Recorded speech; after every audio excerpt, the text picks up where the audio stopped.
Welcome back. In this segment, we're going to study proofs by induction that contain errors. The first one will be for this quote-unquote theorem that states that for all positive integers n, 3 power n minus 2 is even. So I'm going to show you a proof by induction on n, and what I want you to do is to pause the video and study this proof very carefully line by line and try to identify all of the mistakes or errors in that proof. So here is the proof. Now, how many errors did you find? I counted 2 errors in this proof. First, let's look at the inductive step. We assume that P of n is true for an arbitrary positive integer n. Arbitrary positive makes sense because the domain is z plus. And then we're going to write this expression for n plus 1. Here it is. And then we use simple algebra to infer that that expression is even. So if there are no algebraic errors in there, we prove that P of n implies P of n plus 1. Now, does that really conclude the proof? Well, the 2 errors that I wanted you to find are first, the step where we use the induction or inductive hypothesis is not justified here. So on which line did we use the fact that P of n is true, meaning this quantity is even? Well, the answer is right here, when we replaced 3 to the power n minus 2 by 2 times some integer I. So this step should be justified as by the inductive hypothesis. So that's the first mistake in this proof. The reasoning is correct, but the justification is missing. And of course, the bigger error, the one that explains why we were able to prove this theorem, which is not even true, is that even though P of n implies P of n plus 1 for every single value of n, turns out we forgot the basis step. We forgot to check that P of 1 was true. So that is a big mistake. You should never forget the 2 sub-proofs in a proof by induction. And here it's a big mistake because if you check P of 1, you notice that 3 power 1 minus 2 is 1, which is not even. So even though P of n implies P of n plus 1, the second proof works. The first proof doesn't work, and that's the reason why this theorem is not true. Now let's consider a second proof by induction with 1 or more errors in it. For this counterexample, we're going to use the same theorem we proved earlier in the lecture, namely the fact that the sum of the first n positive integers is equal to this quantity here. So, let me quickly go through the proof by induction. First, we complete the basis step to prove that P of 1 is true. Then we complete the inductive step. First, we assume that P of n is true. Then we write down P of n plus 1, what we're trying to prove. And then basically we're going to prove that this is true, P of n plus 1 is true, by rewriting each side of the equality successively until we end up with the same thing on both sides. So I'm going to go through this very quickly. I'll let you pause the video and look at each step very carefully. Notice all I'm doing here is rewriting the left-hand side and the right-hand side using the inductive hypothesis or just simple algebra until I end up with exactly the same expression on each side. Now clearly, this equality is true. Therefore, this implies that P of n plus 1 is true, and all I needed to prove that was that P of n was true. So this completes the inductive step. Therefore, together with the basis step, this completes the proof of this theorem. Notice this is an alternate proof of the same theorem. So, study this proof carefully and find all of the errors in it, if any. So one of these 2 sub-proofs is completely wrong. In fact, it contains a logical error that I warned you about in a previous lecture. So in case you haven't found it again, I'll give you a second chance to pause the video and look for it again. Otherwise, let's discuss the error.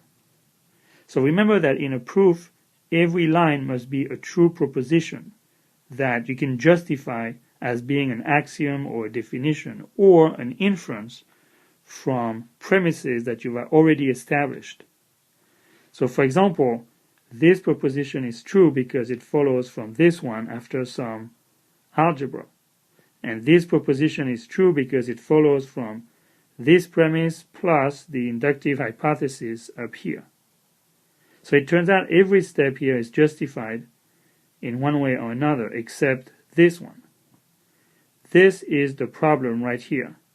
Notice if you start the proof with this step, that means this is a true proposition. And since it's a first step after the assumption here, then it must be a premise or an axiom or a definition. But of course that is not the case at all. What is this expression here? Well, this is the expression for P of n plus 1. Actually, this is the goal of the proof. This is what you have to prove. So you can't start by stating it as if it were true. That error, if you recall, is called begging the question. You're actually asserting to be true something that you are trying to prove.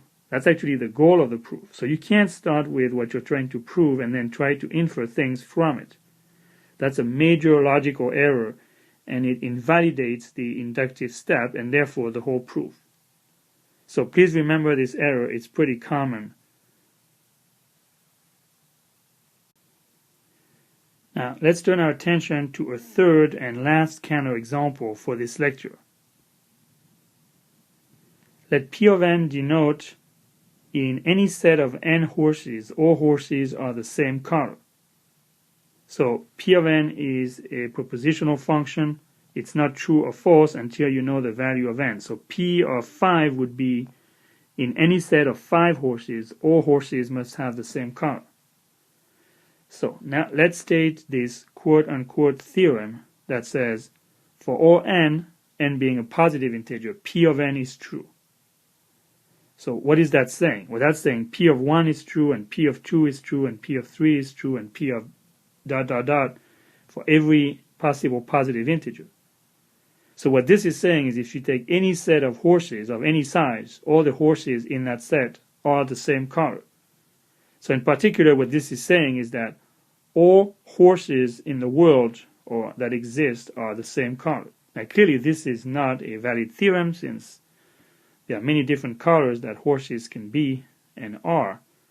So however, we can prove this theorem using a proof by induction on n.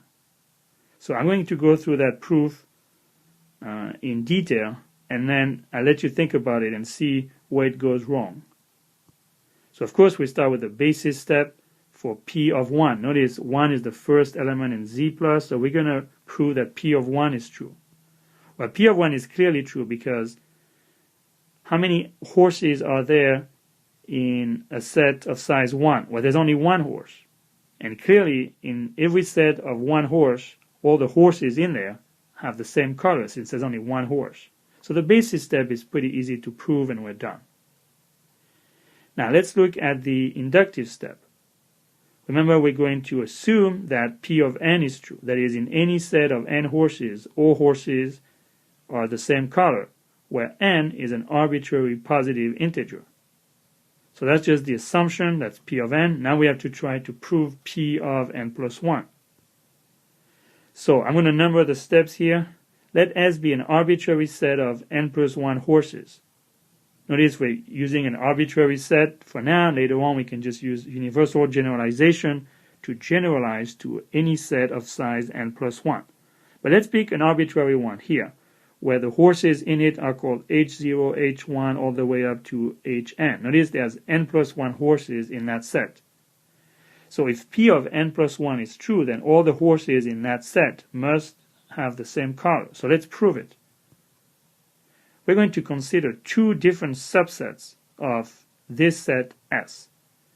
The first subset S1 contains all the horses from 0 to n minus 1, the first n horses, while S2 is another subset. It contains all the horses from 1 to n, namely the last n horses in the set. By the induction hypothesis, then, since S1 has cardinality n, all the horses in it must be the same color. So H0 through Hn-1 must have the same color. We don't know what color it is, but it exists. Let's say it's C1.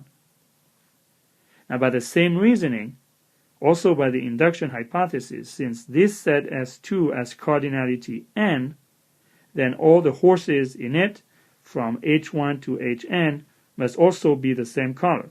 Now, this color doesn't have to be the same as this one, so we'll call it C2. Now, notice we haven't proved yet that all the horses in set S are of the same color.